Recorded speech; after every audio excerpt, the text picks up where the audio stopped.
So now it's just time to replace the points and basically also add more. Alright, so fairly tedious work. You just grab them and replace them in position. As usual, should be used to that now. Make sure you keep it right in the center well, and you start running it up because you'll duplicate later on and actually use that to the other side. Okay, so right away you can start doing something like that, grabbing those two and bring them in together all the way to the center so you can duplicate that later on. Okay, we'll talk about it later. Let me replace these and I'll see you in a minute or two. Now duplicate your object by going into edit, duplicate with spatial. You are on the x-axis, so it's x, y, z. In the scaling, you put a minus right here, like I have already, and you click apply, and you will get the other one, basically. You can add a new shader to it. Sometimes the normal will get reversed, so go to normals, reverse, and actually first you need to disconnect them. So you need to select them and go to edit, delete by type, all history. Then you can give it a new shader and change its normal. Well, they're still connected, I guess. That's interesting. That shouldn't. Let me fix that up very quickly. Actually, don't do a minus X and duplicate with spatial. Just simply select your mesh and go Shift Control Shift D. Works fine right here, and you'll get another one without reversing the normals. And just simply rotate them in position, and then we'll put them together. Now to put them together, we are going to need to first of all, see that just a second. Let's clean it up.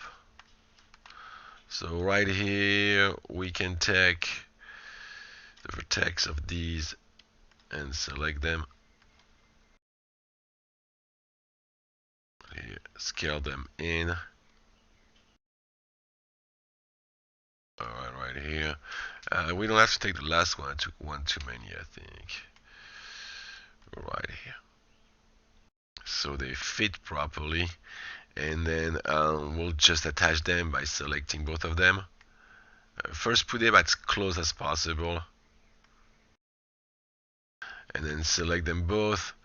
Go to the mesh, combine.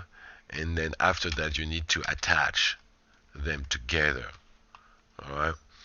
So first thing first, what we do is that we can get rid of these.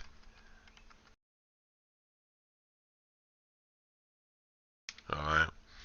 And actually now right click, go to vertex, and for example select those two right here and go to the edit mesh, merge composite to center right there. So you have that one done.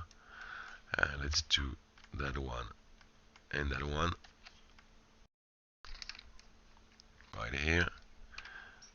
No, I got one too many. Hold on a second. Yeah, I got one under. Not good. Right here.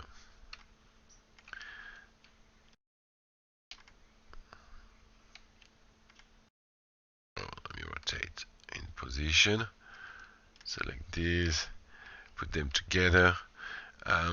We don't really need, and we're gonna put these together also.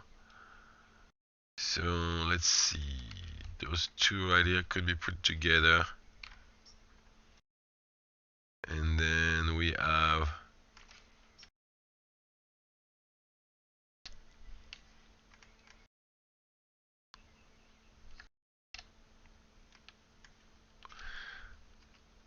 right here, and obviously the front also, those two.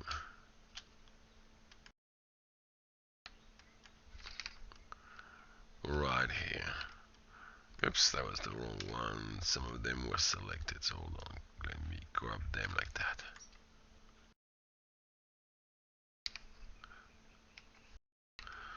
Right here. Now we can delete the middle, we don't need it. There's two faces, remember?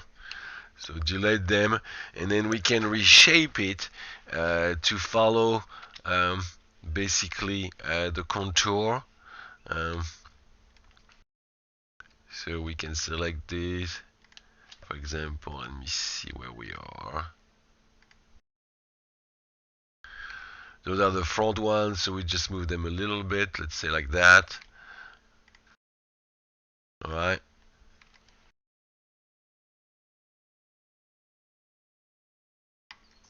To fill it up. And let's see his back, same thing. It doesn't have much of a behind, so that shouldn't be too much of a problem.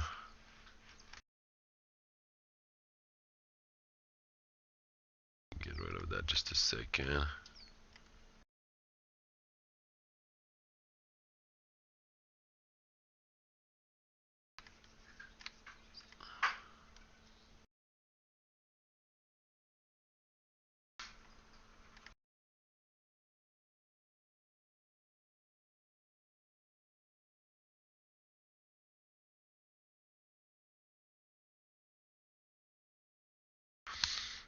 Alright, I've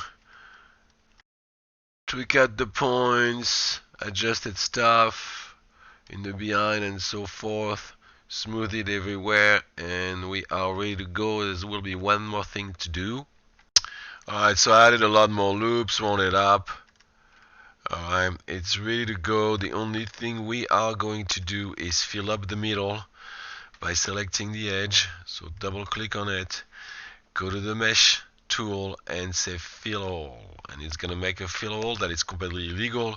Select the face, go into the mesh, right here did mesh, and go until you get to poke right here and bring it up like that.